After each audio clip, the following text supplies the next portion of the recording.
Much for having me today, Antonio.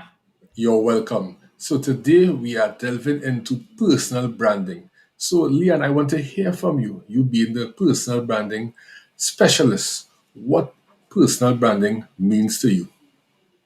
Yeah, it's a great question because I do think it means something different for everybody. But the way I view personal branding is it's an intentional amplification of chosen personality characteristics that you wish to show to the world to create trust and create more business and opportunities by creating that trust with your clients and your customers. Okay, great. Simple but straight to the point. I love it. Mhm. And to me, personal branding is being yourself. You see, once you Mhm. be genuine, honest, a Mhm. person of integrity, nothing can get in your way. And you are Mhm. focused to that price. To me, that is personal branding without any hurdles getting in your way. You are on the road to success. And that is personal branding, you know? You're right. Absolutely. That's a big part of it. Being authentic and being true to Yes. who it is that you are is definitely a big, big part of personal branding. But then we get to choose the sides of us that we Hmm. show. We don't have to show all of our personality and all of our family life and work life. We get to choose the pieces that we Yeah. want to show to create trust. But you're right. We need to be honest with whatever piece it is that we choose to show. Okay, great.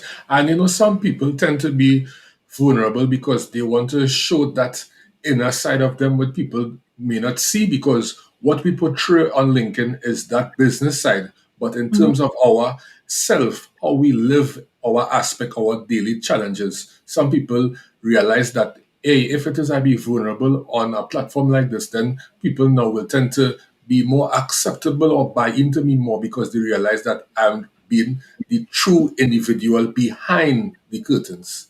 So, what would Mhm. you say about that?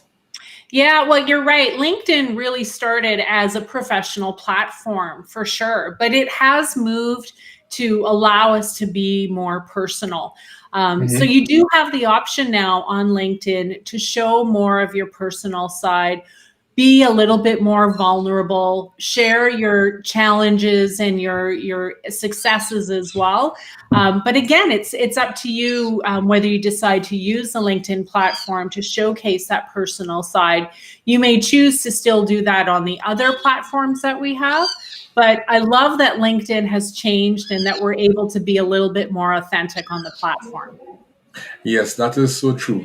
And LinkedIn is such a great platform. Some people tend to not understand how to use LinkedIn platform and they are say that they are not generating revenue. But to me, LinkedIn is about building that relationship. I hate it when individuals might send a message in your inbox and decide to sell to you immediately. That is being salesy.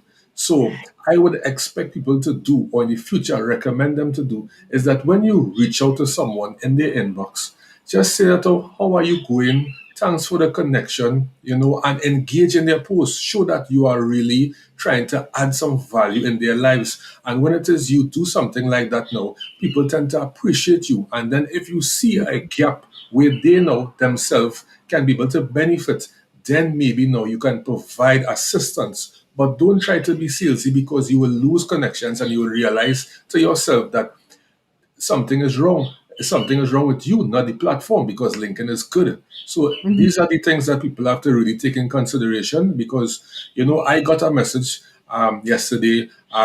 Would you be interested in updating of your Microsoft Excel, like someone to assist you in that? And I was like, I could do that for myself. You could at least reach out and say, hey, Antonio, how are you? And build a relationship, a conversation. And in that way, if it is that I really maybe not need your assistance, I may say, well, okay, well, what's your fee? Do it for me then, because just how you was polite and we build that relationship going forward. So that is most important. So my question to you, Leon, is what are some of the tips for someone who is trying to put themselves out there, but they want to build that personal brand because that is everything? Yes, well, and LinkedIn is such a great platform, and you're right. When those sales messages come across, it's not the platform itself. It's usually the person sending the Yes. message. With LinkedIn, you can really connect with someone without the sales messages through a few different ways. You mentioned one of those ways, Antonio, and using the LinkedIn messaging feature. Hmm. But another way that I find to be a little bit more powerful is to engage with the person's content. So if you're looking to sell with someone eventually, find that person's activity on LinkedIn and dial into the questions that they're asking or the insights that they are sharing. And leave thoughtful comments on their posts about their insights. That creates a little bit of connection as well because it shows a like mindedness around a Hmm. certain topic or a certain insight. So connecting with them through their content is really powerful. Now, if the person is not creating content, that's when you have the opportunity to create content for them to consume. Hmm. So you're starting to build that bridge by giving those valuable pieces, like you mentioned before, Antonio, creating those valuable assets so that they start to learn from you or learn more about you. And that again makes that message warmer when you do deliver it. So after you've done these things, then jumping into LinkedIn messaging to say, hey, I've been watching you on LinkedIn. I really like your insights. Or, hey, I just recently posted this article about the top 5 tips that you can use. Those start to create some trust. And that's when business starts to happen. Because you're right, none of us want to receive those cold emails about Yes. services that we really don't need. So true. And I'd like to go a bit further in terms of like the Lincoln story. I realize that it's a great feature, and some people tend to underutilize that feature because that feature can help boost your posts. So you now could add a link and say, well, new posts and whatever the content is, for example, like we are on personal branding. So I could go on my story and put new posts, personal branding information, and put that link, and they now could come to my post. So that put in traction on your post, so your post will be seen by more individuals, and that's a way to promote the story. Because I realize that not everyone uses story, and they more utilize an actual post, but all the features are there for a purpose. Just like our story, our cover story basically is for us to say exactly what are we doing. If it is we are helping someone in terms of, helping them in sales, helping them in their personal branding aspect, and that sort. So I don't know if you could elaborate on, our next tip in terms of your story, what it could benefit an individual for their personal branding. Yes, well, the LinkedIn, so there's 2 features on LinkedIn. Remember, there's the LinkedIn cover story, and I think that's Yes. the one that you're referring to. Yeah, we don't want to confuse that with LinkedIn stories. So Hmm. LinkedIn stories is that feature that Facebook and Instagram has where you can Hmm. post something that's only visible for 24 hours. You can do that on LinkedIn using your mobile phone, but what Antonio and I are talking about is the cover story, and it's the 30-second commercial to who it is that you are and what it is that you do. And my Yeah. tip for the cover story is to actually not repeat a lot of stuff that's already in your headline or in your banner section, but create curiosity with your audience in a different kind of way. So you've only got 30 seconds to do that, but you can do it very effectively as almost another hook to create that curiosity. So the person who sees your cover story says, ooh, this is very interesting. I need to learn more about this person. And then Hmm. they'll read your LinkedIn profile, which has that additional information. So I hope that helps. That would be my tip for cover stories. Okay, great. And in terms of like, actual stories, the stories that disappear after 24 hours, what tips that you could provide for that also? Because that is what I use to promote like my posts. And also I use it just to provide content on my field, which will be sales. So people can be edified as to, what is maybe the new trend in sales, because sales is something that updates itself each and every day. So Mhm. I don't know if you could provide a tip on that also. Yeah. So LinkedIn stories again is different from the cover story, but you're right. Mhm. LinkedIn stories is a great way to give those glimpses inside of your life. It's a great place to put those promotional posts, like you mentioned, Antonio. But I've also seen a lot of people use LinkedIn stories for those behind the scenes moments, which are really, really Yes. cool and fascinating. So for those of you, as especially in my industry, as we start to attend events again, Mhm. taking those behind the scenes looks at either our product or our offering, or as we start attending different things, giving a behind the scenes look of our experience itself. That's a Yeah. great way to use stories. I am not a stories expert. I think there's a lot of people who do stories much, much better than me, but those would be my two recommendations, are those behind the scenes moments and those announcements, like you said, Antonio. That is great. And you made a very valid point where behind the scenes moment, everyone want to see how behind your, your like office spaces, they want to know exactly what are you doing behind the scenes to know a little bit about more you. So that is a great way to promote these stories going forward. So I would say yes, that is a great recommendation. Yeah, And and I mean, I'm going to even do one with you right now, Antonio. So we're going to okay. do a behind the scenes.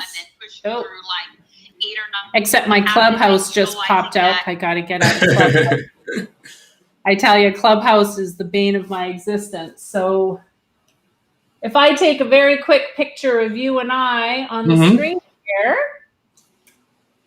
and then I'll post that as a story later on. So that's a bit of the behind the scenes in my day. Yes. I thought I was doing this interview with you.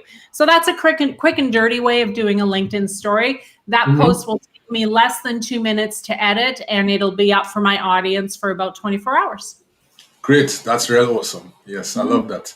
Yeah. And our personal branding in terms of like your aspirations, what made you develop your personal branding, or what made you, go about entering the field of personal branding? Yeah, that's such a great question, especially coming from you, Antonio, because of your background in sales. When I Yeah. started in sales, well, so I was a meeting planner before I jumped into sales in the Okay. hospitality industry. So when I jumped into sales, and that was going back, I guess, 14 years, it was very, very uncomfortable for me. And picking up the telephone is not something that I naturally did. So it was through personal brand that I wanted to I try something different and sell differently. So instead of pushing out sales messages through phone calls and emails, which isn't easy for me to do, I thought, I'm going to try and attract my clients through personal branding. So I started a blog, I've started a YouTube series, and I did all this social media to create that bridge of trust. So for me, personal branding was a sales tool. It Hmm. was an inbound marketing sales tool. Now, there are many sales professionals out there who are very good at being on the telephone and very good at those email communications. And so I want them to continue to do so. But when you do it with a personal brand behind you, again, it creates that personal connection with the end user, and the sale may go a little bit quicker or a little bit smoother, and that trust is built between the two parties. So for me, it was about selling differently, and for others, personal branding could be about just selling better.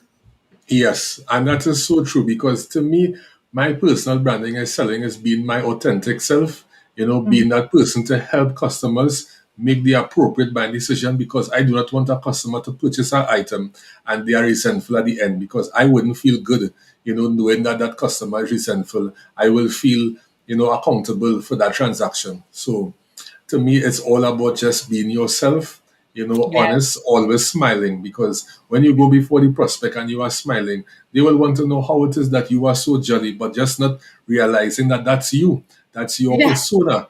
And by giving out that persona, you could already close the sale, because the customer will be like, I want to have a relationship with this person. I want to not even purchase from this person today, but it want to be an ongoing process, because some people tend to realize that, okay, right? You sell to somebody once, let me move on. But no, in Mm. sales, it's all great to have that existing customer going forward. When you have your existing customer and you get other customers and ask for referrals, that's how it is that you build your pipeline and you always keep it full. And when that is always full, you will always have revenue. So it's just about just being yourself and being genuine. Because if you are in sales and you are not genuine and you are lying to the prospect and the prospect gets to find out, all trust, all credibility, that goes.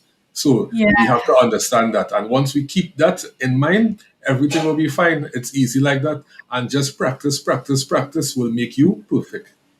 Yeah, exactly. Practice is a great way to put it, Antonio. We don't Mhm. practice our elevator pitches enough. We need to spend more time doing that so that when we do meet someone, we can come across as knowledgeable and genuine and authentic because we've been Mhm. able to practice that skill. And I love your tip about always be smiling. You're right. Smile invites connection. And Yes. so if you have nothing else in your toolbox, just make sure that you're smiling and you'll start to build that bridge of trust for sure.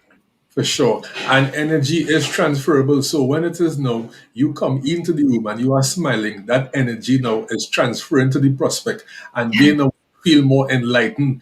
If their day was going bad, they will be smiling, they'll be enlightened, and they will deal with you in a different aspect. And Yes. that is something that, we want to take in consideration. Malika brought up a great thing here, topic here, personal branding is a sales tool. That is so Mhm. true. Your personal branding is a sales tool. The way how it is that you show yourself on individuals is the way that they now will maybe tell other individuals about you. Because you cannot lie up to about someone and say this person is not genuine when everybody else can see that. Even see Stevie Wonder can see that you are a genuine person and can feel your presence. So that is a very, very great tip there. Personal branding is a sales tool. And It is. yeah, and let's say, right, your personal branding is not doing well right now. What are some of the ways you would say that someone can uplift their personal branding? Maybe they're not posting enough content because on LinkedIn, we suggest that at least 3 to 5 posts weekly. We Mhm. don't want everyone to post once a day, which will be 7 days for the week, because I realize that posting time and posting days have an effect on your engagements. Because I realize in my territory in the Caribbean that on a Monday and on a Friday, when you post, the engagement is low. So on a Monday, for the whole day, it's slow, but on a Friday, once you post before 12 p.m., you tend to get that engagement where it be from 8 a.m. to 12 p.m.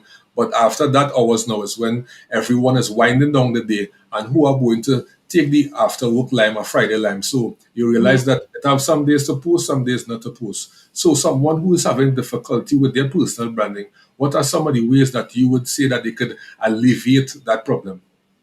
Yes, well, and you mentioned LinkedIn, Antonio, and for some industries, LinkedIn is not the platform for them to be on. So they may even have to go back and reevaluate what social media platform is the best fit for them as the professional and for their audience or end user, their ideal client. So if someone's not seeing the traction that they would like to see from their personal brand, be it on LinkedIn or any other platform, it really is time to revisit the goals that you set around creating a personal brand. Perhaps your content is not connecting with the goals that you set, or perhaps your content isn't connecting with the person that you're trying to influence. So, making sure there's a connection between those two things is the first step in getting your personal brand back on track. Maybe it is a rejigging of your goals to begin with, which will in turn change how you deliver your content at the end. So that would be some quick and dirty ways, is to revisit Mm-hmm. those goals, revisit the person that you're trying to influence, and see if you're really making a true connection between your content and that person in the end. Wow, I love that. And in terms of some content, it have the type-based content, it have the carousel, it have video content. What are some of the best content provided that can get the most engagement? For me, I love video content because I try now to let people get an idea about me, because how you do your video content basically in real life is how I will interact with someone. So you get a feel of me before we actually have that meeting, face to face, or whether it be virtually. So I find that video content is like actually reaching out to someone, personalized. So I don't know what content works for you or which content you would find that is more suitable. Yes, well, and different platforms call for different types of content, but you're right, video is still very powerful. We see it with the rise of TikTok, being those short videos, Yes. being very, very compelling and engaging. So, video is still king for creating engagement.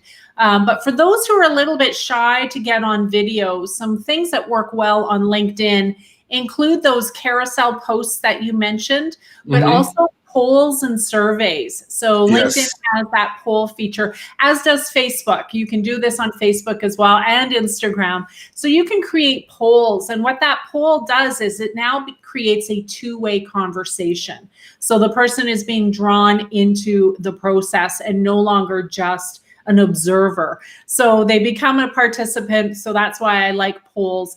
Carousels are great because it's a multitude of images and it can Hmm. give you a lot of information in a very short amount of time. And then, yeah, video. Now, having said that, audio apps are also becoming very popular. So Yes. places like Clubhouse, Twitter Spaces, LinkedIn is apparently creating an audio extension for their platform. So we'll see how that plays out as well. Okay. Yeah. So again, and it That's it. goes back to your personality. So, Hmm. whatever resonates with you and the content that your client is consuming, those are the types of things that you want to create. Yes, awesome. And do it have anything such like a shadow ban? Because I saw a video where this young lady, Shea Bottom, she said that she provided a video content where she went into a plane and first time she ever flew in a private jet and the engagement was very low.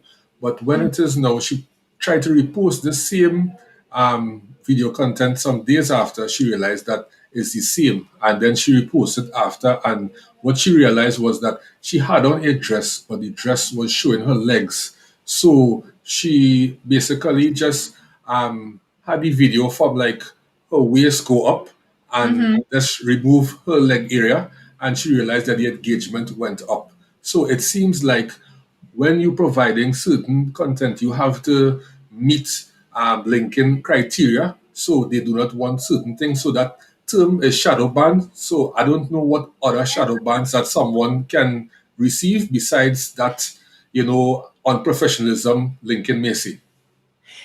And I wish I had an answer for that question. I appreciate that Shay did that experiment because you're right. She Yes. learned very quickly what was being accepted and what was not.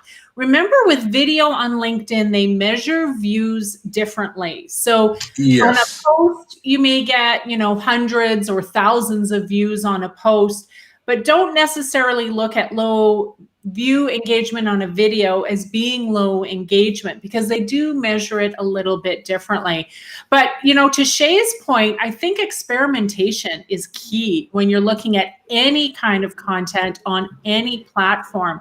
There are no hard and fast rules for how to post or when to post or where to post, but constantly experimenting and trying new things, that's what's Mhm. really going to give you some solid information and some solid metrics about what will resonate for you and what will resonate for your audience.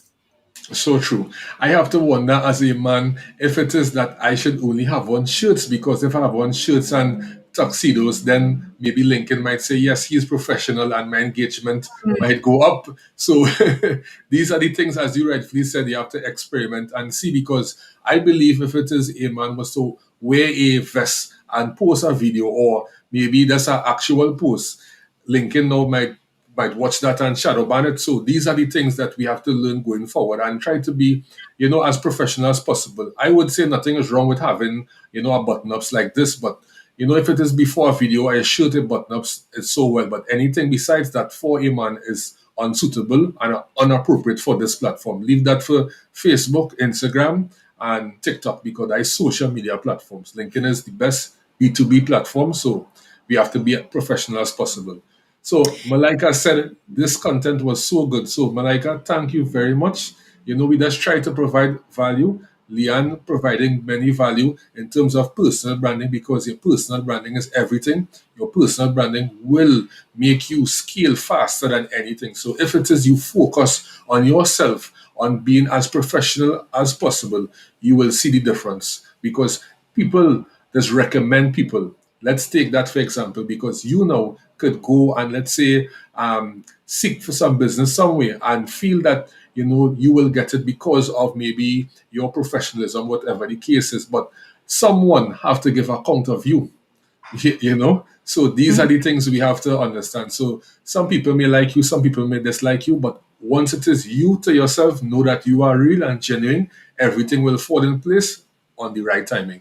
So in closing, Leanne, I would like to find out, like, in closing, what are some of the tips that you could present to the audience in terms of they just bettering themselves or in terms of they just reaching out to you for that personal branding tip or the courses that you have? Because I believe that you have a course, either it's running or it's coming soon. Yes, thank you, Antonio. I You're appreciate the welcome. opportunity. Yes, you can learn more about my training and my courses over at leannecalderwood.com. And over there is also my blog. So there are a ton of tips and tricks that I publish weekly. I also have a YouTube channel. So yeah, you can find me as well on LinkedIn where I publish my content on a weekly basis. Awesome. And Aveling said, yes, word of mouth is important. Word of mouth is very important. I would say that and I will leave with that. And Leanne, it was a pleasure having you today and hope that in the future, when you have time, maybe we can do a part two. That will be very lovely. Well, thank you again for the opportunity, Antonio. I've really enjoyed it. You're welcome anytime.